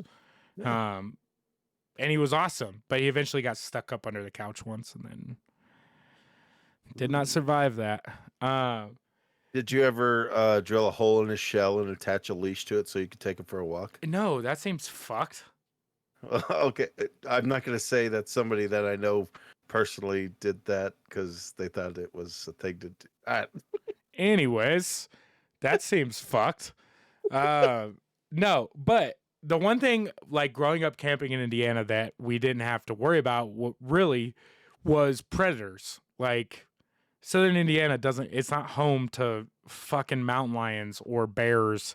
You know, the most I had to worry about were snakes. Couple different types of snakes. One spider. You know, we had brown recluses that snuck around. But I can remember we used to go to this place called Buffalo Trace, and I shit you not, every time we go there, we'd go swimming out in the lake, right? You swim in lakes? Are you fine with dark water? But yeah, I mean, water's water, man. Yeah, that's how I am too. You know, some people don't like dark water, And it's just like, for me, I don't like the fucking ocean. You put me in a lake, I'll fight whatever is in that fucking lake. Unless it's in Florida. I ain't fighting none of that shit. Yeah, no.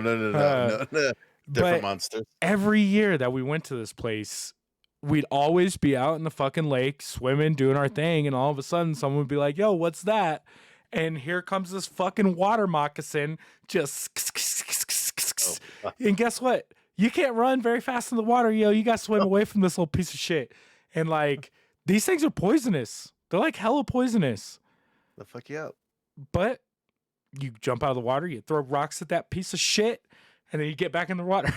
Like, Did you see where he went? No, fuck it. Well, let's get back in the water. It'll be fine. you know, as a kid, it was camping, you know, like it was a perfect time for us because, you know, the technology that we were growing up with was not portable.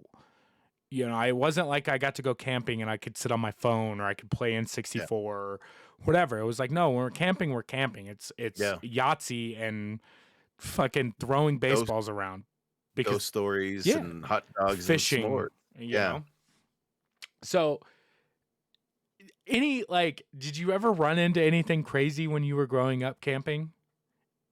Before we No. get into adult camping, because we always got in trouble camping. It was always sneak around at night, play manhunt, run from snakes, find snakes, bring them back to the campsite. You know, like we were always camping like that, unless we were hunting. If we were hunting, it was all business. You know, like we're out deer hunting or something, it's all business. But Southern Indiana, you don't normally camp out that. So nothing crazy when you're growing up. Did you go? I don't have wild stories. Like the ones I remember is like we'd go up to a mountain property or and half the time we'd wind up in the van because we're like, fuck, it's cold. So we'd go join mom in the van and like, hey, we got blankets in here, we got shelter from the elements, so we were fine. Like, I don't know, it's a weird thing because like we didn't do much camping, and the one like major camp story I have isn't that great because it's from when I was a little older. And Those are the best camp stories. Some friends were staying at Cherry Creek Reservoir, which isn't camping. Yeah, I mean, and it's bad when like I'm all layered up, ready for the cold. You know, I got my stuff, and I'm all like, "We're gonna do this. This is gonna be great. This is gonna be fun." And then we get there, and no shit, we could literally look across the street. And there's a 7-Eleven. Yeah. So like, that's it. I'm like, this ain't fucking camping, man. If we're at a stone's throw to being able to go get ice, we're not camping. So I don't think I've ever truly been camping as much as I want to, because I really do want to. I think it's fun. I love being out in the woods. I love experiencing that, but I'm older now and I don't want to sleep on the floor or sleep on a route where I'm like, oh God, we bought cots this year. Because we've done everything from, you know, sleep pads to fucking, you know, air mattresses to everything, and it's trash. This year we did cots, and it was a 10,000 time upgrade from anything that we had ever done previously. Yeah. Most of my fun stories now come as an adult. Camping now is different than camping then, because, you know, look, there's one main thing that makes camping fun nowadays, especially at our age, and that's alcohol.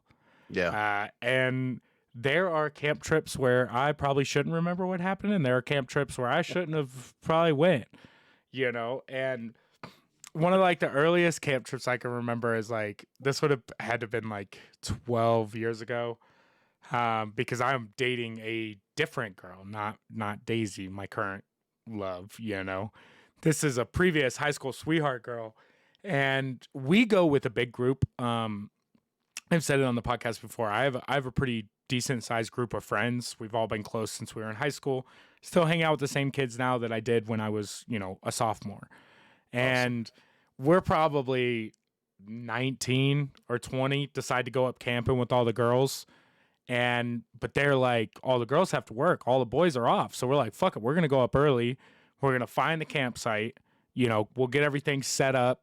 And then by the time the girls show up at night, we'll be good to go. Well, that's all fun and games if we didn't also have all of the alcohol and beer. So we start heading up. So at this point, we're going to Green Mountain Reservoir.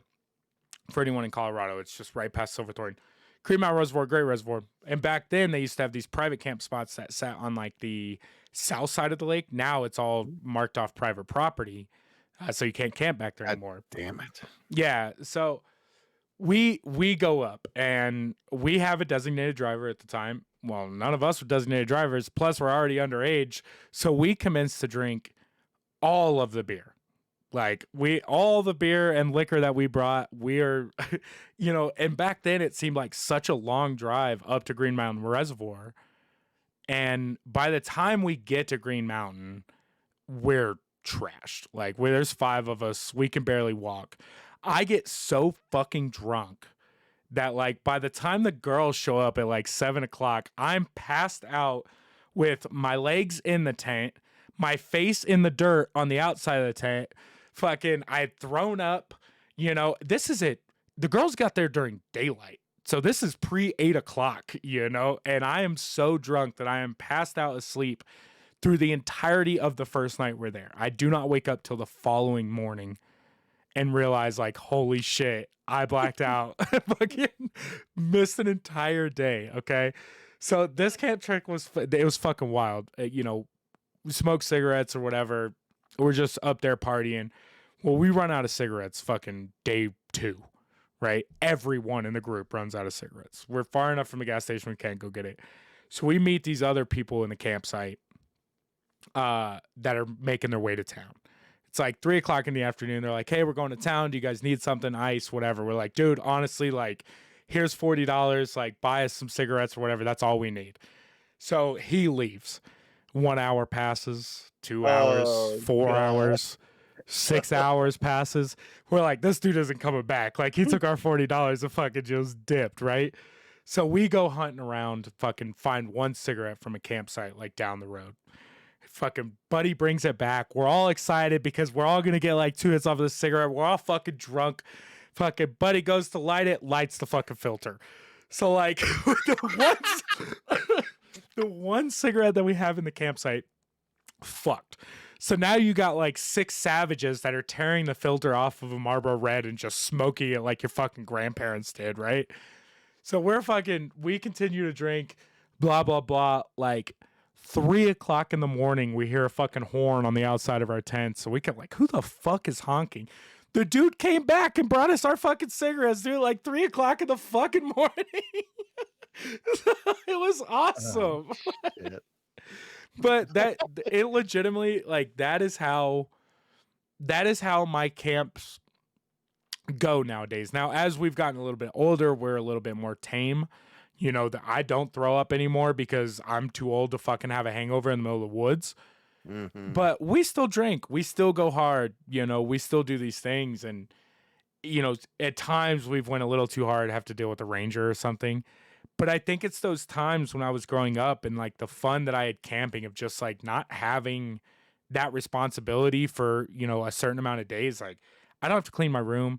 I don't have to be in the house. I can stay in my tent. I can read. I do whatever the fuck I want. If I want to throw rocks at fucking rocks, half the time we're camping nowadays is just shooting BB guns at beer cans, hours and hours of just shooting BB guns at beer cans. Totally content with doing it. No phone service, no nothing, no bullshit. I'm not taking my Switch up. But it's one of those things where it's still in the woods. And, I've never pulled my gun on a person, right? Like, I carry a gun, never pull my gun on a person. But I pulled my gun twice on bears. And, like, it's at the end of the day, no matter what, like, you're still in the fucking wilderness. And guess what? Shit can murder you. Like, you just get murdered in the middle of the night for smelling like taco meat. Like, I don't fucking know. But yeah, we've had bears on multiple occasions walk up into the back of the campsite, and the nice thing with Colorado is we deal with black bears here for the most part. Like, there are grizzlies that are coming down up north, but where we're camping for the most part, we're only dealing with black bears. And contrary to popular belief, black bears aren't super vicious or mean. They get dangerous for 2 reasons. First of all, they get used to coming in campgrounds with a lot of food that people don't put up. So they get real comfortable around people, and that's not good. We can't have bears get comfortable around people. The second reason is they have cubs, and any bear is scary with a cub. So as long as you don't see a cub, normally you can get big, get loud. The motherfuckers are like, yo, chill, I'm out, and they run away. But I've never had to fire my gun at them. But you do run into like weird little things. And a couple weeks ago with the episode that I missed and you and Drew were able to fill in, I went on my annual camp trip with the same group of friends that I was doing it 12 years ago. Go So on our cool. annual camp trip. And we camp up north now. I found this little spot up north, just south of the Wyoming border. Like we could walk to the Wyoming border in probably 30 minutes. Um, and it's a great spot. It's decently secluded. You know, we're about 40 minutes away from a little general store in this little bitty small town up north. And if we need something, we can get there. But for the most part, super secluded. We don't deal with rangers. We don't deal with anything. You just take your time, do your shit, try not to get in trouble.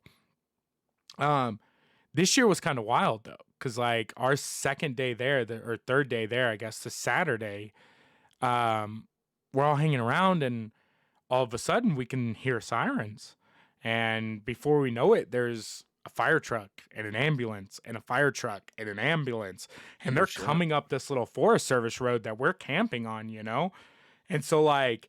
They come up and, you know, off of the Forest Service road that we're done, we're probably a half a mile back. So it's a pretty good little jaunt. And the Forest Service road that we're on dead ends like a quarter mile past where we're camping this time.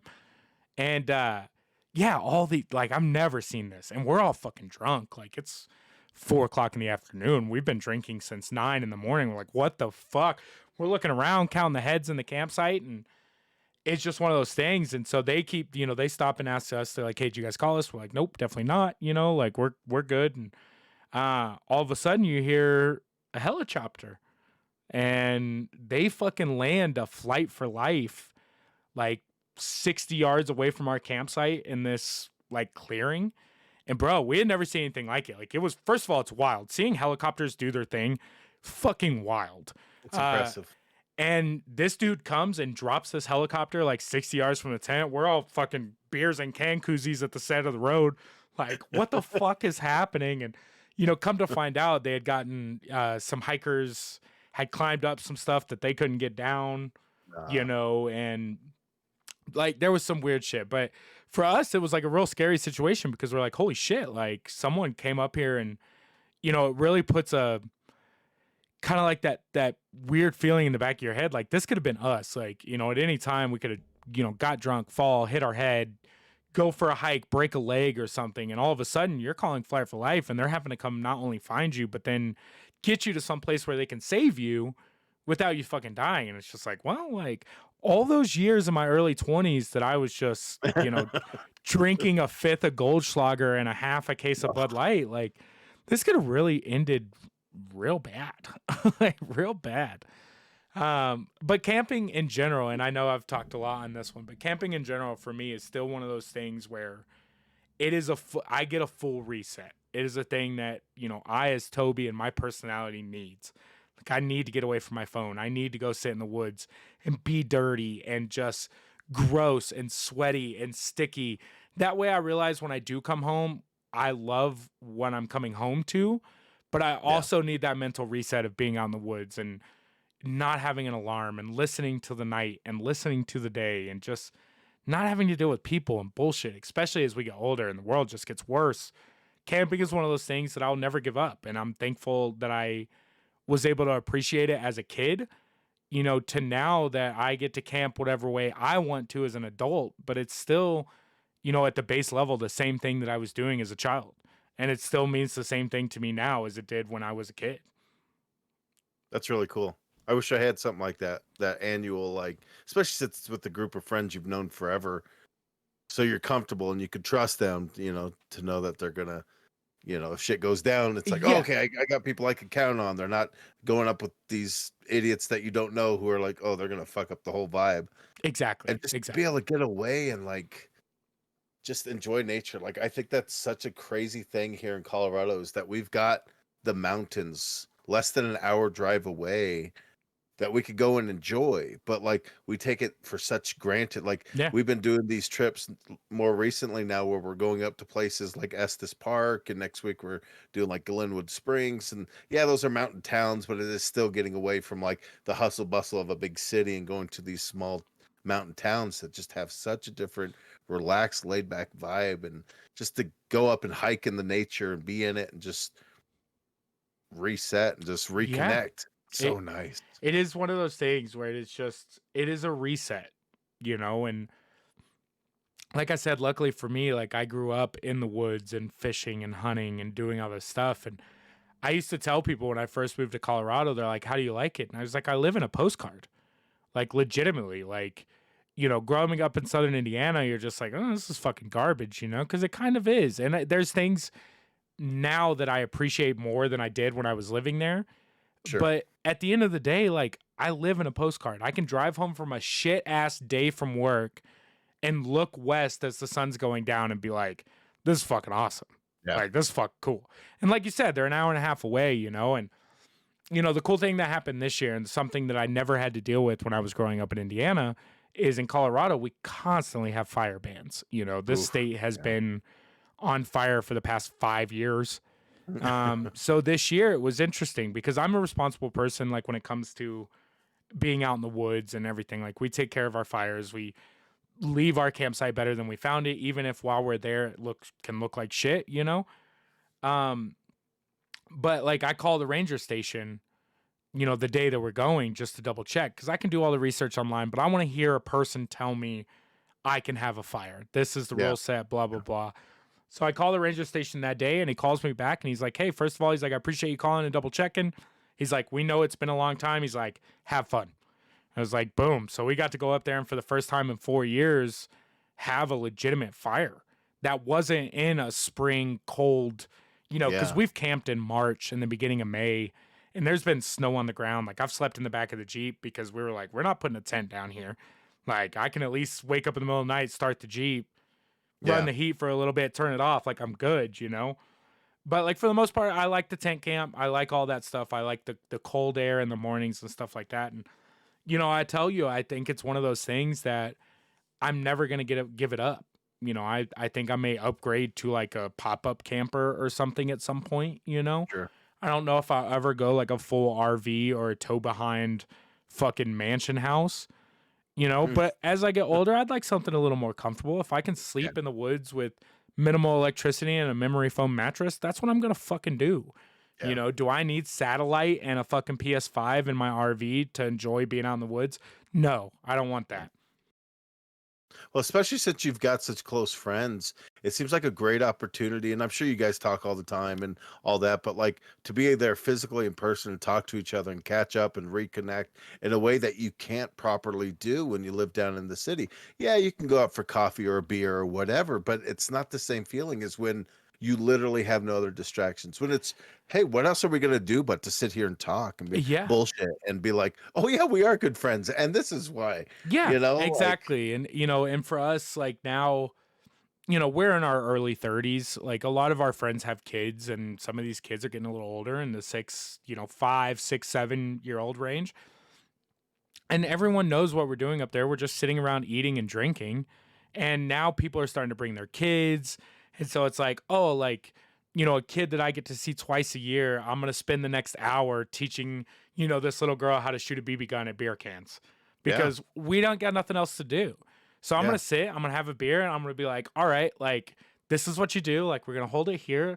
And her and I are going to sit there. And this is a kid, of a buddy of mine that I've known since high school. And it's like, where's Toby? Oh, he's over with Avea, like shooting BB guns. Like, and that's just what we do. And it's awesome because you get yeah. that, not only to show the next generation coming up, especially one so technologically dependent, you know, that you can still come out here and have fun and we can be adults and children and all do our own thing and not have to worry about shit. Let the dogs off the leash. Everyone run around, do whatever you want to do. After 10 o'clock, quiet down a little bit, stay up as late as you fucking want. It doesn't matter. Yeah. We're just doing our thing. And it's one of those things that, like I said, I don't think I'll ever give up, and I hope I never have to. But camping for me, I just wanted to bring it up, especially because when I put this on the list, we had just went camping. Yeah. And it's something we do not miss, especially now. It is, at a time where we've been so busy, especially me and you having a family. Like I got a bar job back, so I'm working 2 jobs now. I just bought a house. I'm trying to get all this, and something like a 3-day camp trip can make you appreciate all the work you've been putting in and make you not hate it. And it's awesome. And I wholeheartedly believe that people should do it. You know, we'll get you out one of these days. Yeah. I've got all the equipment. I've got the time. I've got the places. That's the thing. Tiff and I over the years have been collecting like camping stuff because we really do want to go. It's legitly one of those like, man, we really should go. And then we went and had kids, and now they're real young. And it's like, I don't know if a 2-year-old would be good to bring, especially since we're not crazy familiar with camping. So it's one of those things. Maybe when Shit, you're older. Owen got to do his a good friend of mine. She had her kid back in May, Jeez. and we had Owen out there at 3 months old. They Hey. slept in the back of the Subaru. You Yeah. know, she came up and it was like, this is mama's time. And none of us had seen Owen really since he was born. So she was like, here you go. And we passed the baby around like it was a new toy. And mama got to go have some drinks, chill out, you know, and actually get to bring the baby camping. Now, they only stayed one night. They came up late on a Saturday, left with everyone on Sunday morning. But it was cool for them because they were able to come out and still bring their child, not have it be a problem, and get to enjoy their time. And not only that, but for Owen as a 3-month-old baby, whether or not he remembers this, to experience something like a camp trip and to car camp and sleep with your parents in the back of a car and do all this stuff. It was a cool experience for us to be able to see them do that, which was cool, you know, and they've been camping with us for years and years too. And now we're just at the next generation of having people with us. So Boy, it's so wild. Like you talk about like hunting and fishing and stuff, and like the few times that we've gone up to do camping where we might end up just jumping in the van with mom and like going to Pagosa to, you know, get a hotel room there and let dad sleep in his shed. Like we would go up with the LARP stuff. So like dad would almost run like a game, like a miniature 1 day, one shot, if you will, game where it's like, okay, we're gonna go on an adventure. And we're like, huh, you know, because you we're guys out are in the woods. questing in the woods. Yeah, Like, truly questing in the woods. And that's the great thing about Colorado, is being able to literally, and there's tons of LARPs out there who do weekend long games where you are camping as your character and you could be attacked at night and that kind of stuff. that'd be so dope. Yeah. It's I'll have to locate some and maybe we'll do that one of these Yeah, that'd be dope. summers. But yeah, camping, it's an American pastime. It's like, an American tradition, man. And it's so slowly but surely we're just getting, you know, whether it be, you know, private property taking away places for us to go and attacks on public land and you know, all this stuff. And I hope, especially in my lifetime, it never goes away. And I hope that kids nowadays not only get a chance to go do it, but appreciate it for what it is, which I think we're losing that a lot in the newer generation. But I don't think it'll ever leave me. And as long as there's a place that I can pop up a camp, not exactly beside someone, then I'm going to keep doing it because it's awesome and it's amazing. And it's super easy. But with all that being said, if you don't have anything else, we'll go ahead and wrap this up. It is, we just can't get away from this 2-hour mark. Yeah, it's a great mark that we've got going on because we've got a lot of stuff and we have fun talking, and sometimes we just need to vent or talk about silly stuff. So I guess man, it's been a while. Like, yeah, so I don't have anything else. If you don't have anything else, we're gonna go ahead and wrap it up. I think I remember how this ends. As always, you guys can find me at Retronomipod across the board. The best way to get a hold of us or to check out any of the other stuff that we do, like Rick said, we'll have a Mountain Dew Flaming Hot video posted at some point this week. You can catch the live video on Twitch and Facebook for the time being. That may change here in the coming weeks. But the easiest and best way to look at any of our stuff, find us, whether it be me or Rick, is at retronomipod.com. You guys can check out some of the YouTube stuff there, listen to the podcast there, plus find all the links to everything, our Discord, YouTubes, Facebooks, all of that stuff. But yeah, that's all I got. Yeah, to take us out the way we always do every week with the weird question of the week. What would your last meal be? Ooh, this is interesting. I don't know.